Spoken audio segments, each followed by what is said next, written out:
Strategy is choice. You have to make choices in a business, choices in a safety sense, choices every day. Those choices are your strategy. Planning is the execution of those choices. It is the objectives, the activities, the initiatives, the things you do to bring those choices to life. What Martin and Lafley maintained is that those choices should have a winning dimension.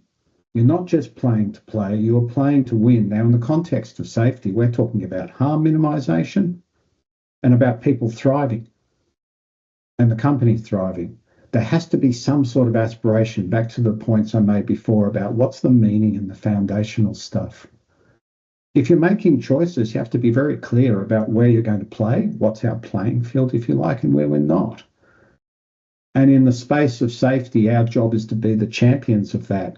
That's something we would say at Bridge Climb. You are the champion of safety as the WHS manager, and you have to be very clear about where you play in those. Strategy is always evolving. You are always having to make these choices in the face of uncertainty, and you have to make judgment. This is the critical thinking skill, everyone. When we are making strategy choices, there's always uncertainty about the future, but you have to make judgment about those and make choices and go a certain direction.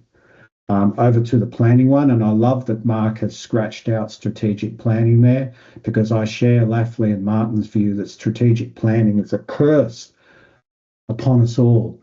It's completely confusing. They are completely different things. Strategy is one thing, planning is another. Planning, if you like, is moving the ball down the field. It's the tactics.